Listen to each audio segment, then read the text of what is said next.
우리 인생에서 하나님께 절박한 마음이 생겼을 때가 언제입니까?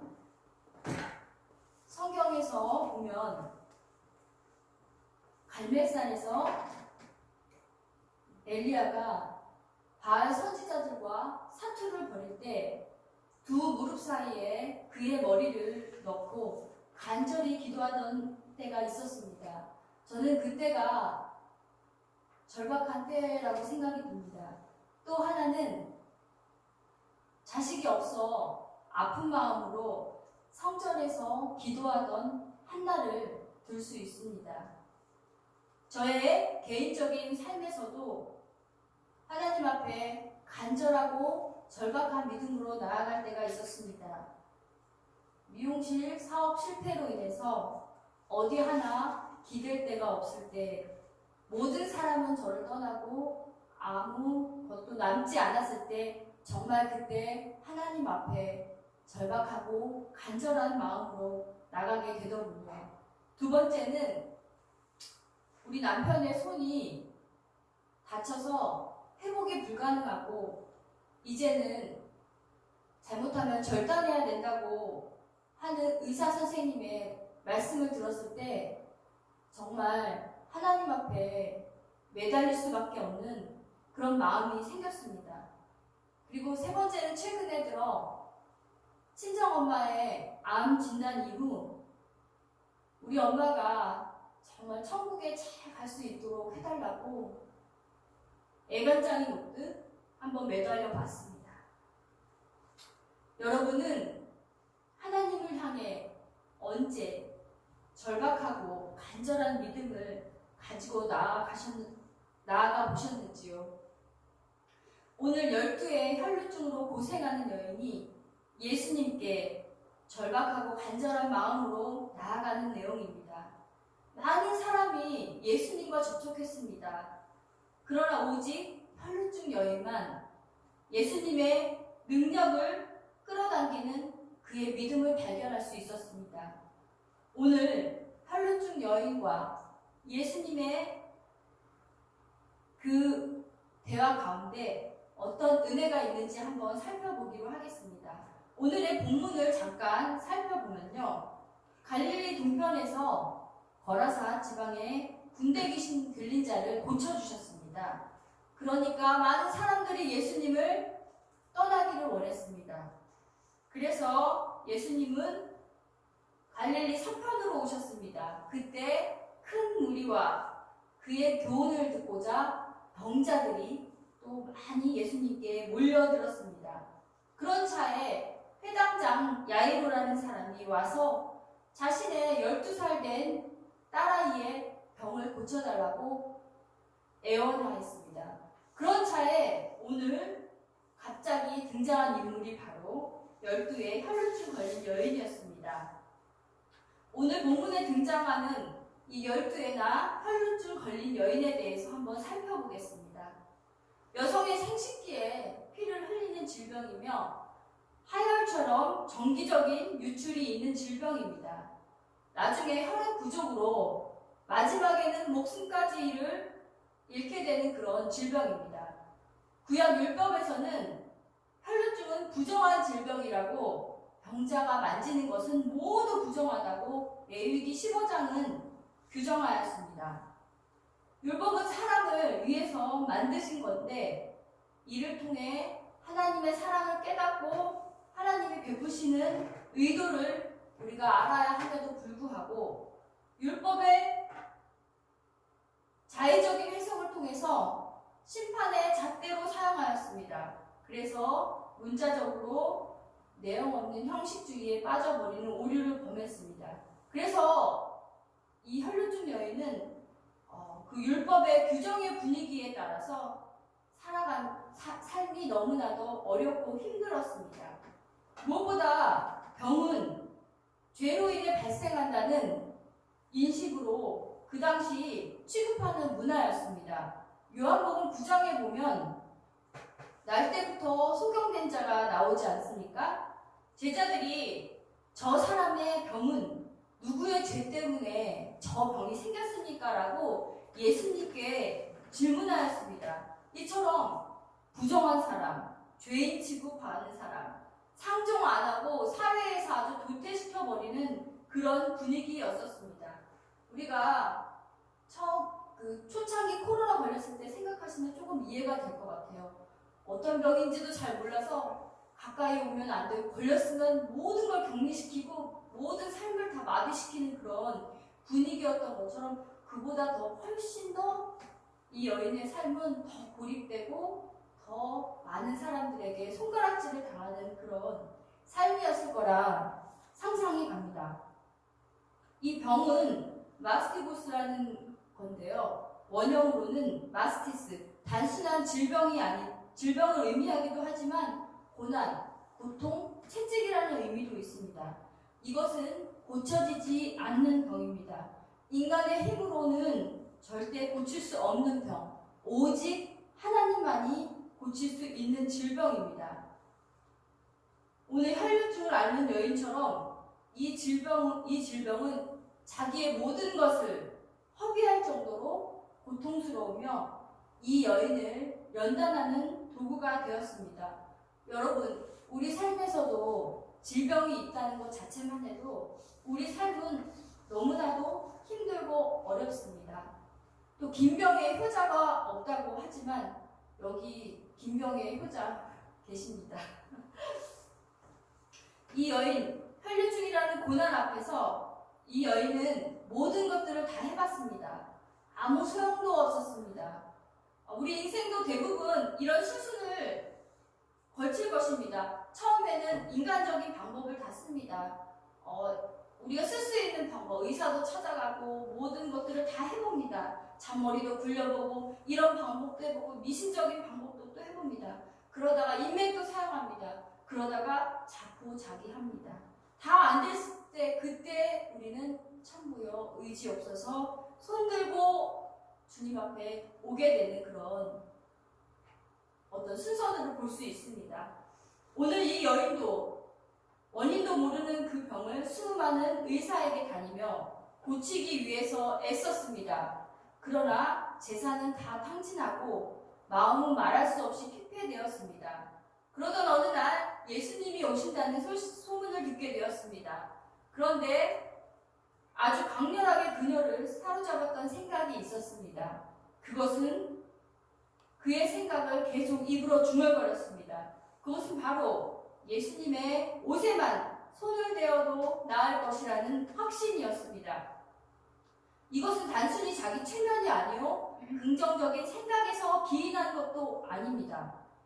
예수님은 그녀의 믿음이 그녀를 구원했다고 34절에서 증명해 주고 계십니다. 이 혈류증 여인은 많은 군중 가운데 예수님 앞에 서지 못한 채 예수님의 뒤에서 예수님의 옷깃을 만집니다.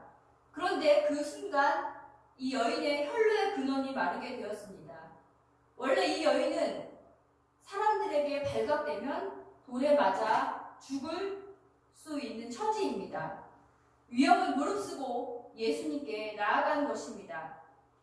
혈류증 여인의 절박한 심정이, 그녀의 믿음이 종교적인 관습과 사회적인 관습을 깨면서까지도 예수님께 나오게 했습니다.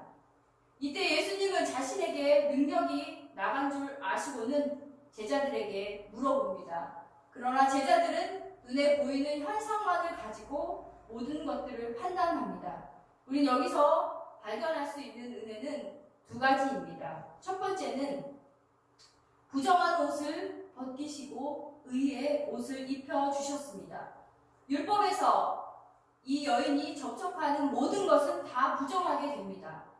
그리고 그럼 그 부정을 씻기 위해서 정결 예식을 행해야 합니다. 누군가의 시선을 피해 군중 사이로 예수님의 옷깃을 만졌습니다. 정결법에 따르면 예수님은 부정을 타고 정결 예식을 치러야 정상으로 돌아옵니다. 그런데 정반대의 사건이 일어났습니다.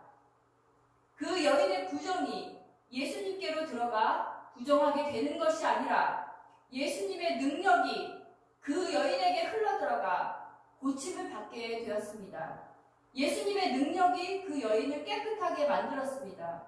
여러분, 부정한 인간이 예수님을 터치하면 부정하게 되는 것이 아니라 오히려 정결하게 됩니다. 그것은 바로 예수님의 십자가에서 흘리신 보혈로 부정하고 더러운 우리가 그분의 의로움 때문에 정결하게 되는 것입니다. 바로 오늘 혈루증 여인처럼 말입니다. 이사야서 53장 5절은 이렇게 말씀하고 있습니다. 그가 찔림은 우리의 허물 때문이요, 그가 상함은 우리의 죄악 때문이요, 그가 징계를 받음으로 우리는 평화를 누리고 그가 채찍에 맞음으로 우리는 나음을 받았도다 라고 말씀하십니다. 예수님의 고난을 통해 우리는 회복되고 치유를 받게 되었습니다. 우리의 죄를 받으시고 자신의 가지고 계신 의를 우리에게 입혀주셨으며 우리의 질병을 주님께서 받으시며 우리에게 건강을 주시며 우리의 슬픔과 근심을 받으시며 우리에게 기쁨과 소망을 베풀어 주셨습니다. 두 번째는 간증의 현장을 만들어 주셨습니다. 혈루증 여인의 인생은 자신의 의도와는 전혀 상관없는 삶을 어느 날부터 살게 되었으며 많은 사람들이 자신을 부정하다고 여기게 되었습니다. 가족과 신앙 공동체에서도 낙이 찍혀서 마음을 졸이며 살아가는 삶이었습니다. 그리고 성전에서 예배를 드릴 수 없는 그런 권리, 그런 모든 것도 또 박탈되게 되었습니다. 그 여인이 죄인이라는 낙인으로 말미암아 고립되며 질병에서 자신의 힘으로는 전혀 벗어날 수 없는 환경이었습니다. 그런데 오늘 이 여인은 많은 군중들 사이에서 예수님의 옷깃을 만졌습니다. 그랬고 예수님의 능력은 나갔으며 예수님은 자신의 병이 치유받은 것을, 이 여인은 자신의 병이 치유된 것을 알게 되었습니다. 그러나 혈루증 여인은 많은 사람들 앞에서 여전히 부정한 여인으로 인식되었습니다. 예수님은 자신에게 손댄 사람을 찾고 계셨습니다. 이 여인은 두려워 떨며 예수님 앞에 섰습니다. 이 여인의 행동을 만천하에 드러내어서 망신 주려고 하는 예수님의 의도가 아닙니다. 그것은 바로 예수님의 33절에 예수님 33절에서 그 여인의 입술 속에서 스스로 고백을 유도하기 위함입니다. 그리고 34절에 예수님의 말씀은 참된 회복의 선포인 것입니다. 하나님의 아들, 즉 예수님의 행한 일을 이 여인을 통하여, 그의 입술을 통하여 스스로 고백하게 하는 장면입니다. 나는 이러한 삶을 살았습니다. 나는 그래서 죄인처럼 살았습니다. 나는 누군가에 의해서 낙인된 삶을 살았습니다. 그러나 이제 그분은 나를 고쳐주셨습니다. 그분은 나를 구원하여 주셨습니다. 하고 만천하에 공포하는 것입니다. 저에게도 그런 경험이 있습니다. 빚지고 실패했을 때, 사람들은 나를 다 떠나고 쓸모없다고 말할 때, 제 자신을 보며 죽지 못해 살아갈 때, 주님은 저를 찾아오셨습니다. 누가복음 15장의 아버지처럼 두 팔 벌리며 나를 반겨주셨습니다. 얼마나 더러운 죄인인지 씻을 수 없는 허물과 죄를 스스로 십자가에서 감당하시며 참아내셨습니다. 그리고 제게 깨끗하다, 의롭다, 보배롭다, 존귀하다고 말씀하셨습니다. 사랑하는 여러분, 이러한 경험이 있으십니까? 이 일을 통해 하나님의 아들로서 질병은 물론 영적인 구원도 예수님 자신께 달려있음을 많은 군중에게 인식시키기 위한 오늘의 사건이었습니다. 이제 이 여인은 다시금 숨어 다닐 필요가 없습니다.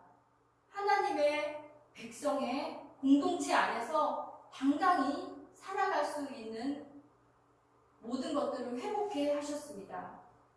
바로 모든 부분의 신분 회복이요, 어둠 속에서 신음하는 삶에서 이제 당당히 하나님의 딸로 살 수 있는 특권을 부여하셨습니다.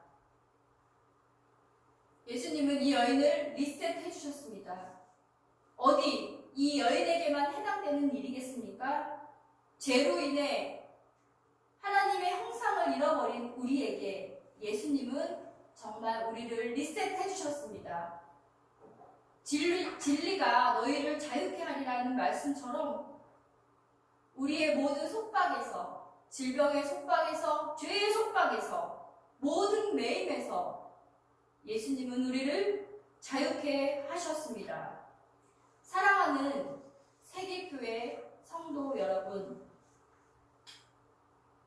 12의 혈루증 여인처럼 우리가 그의 부정함을 통해서 예수님의 은혜를 얻고 의로움을 입혀주셨다면 그것을 고백하는 간증의 자리로 우리 함께 나아가시기를 간절히 소망합니다. 기도하시겠습니다. 하나님 아버지, 감사를 드립니다. 이 시간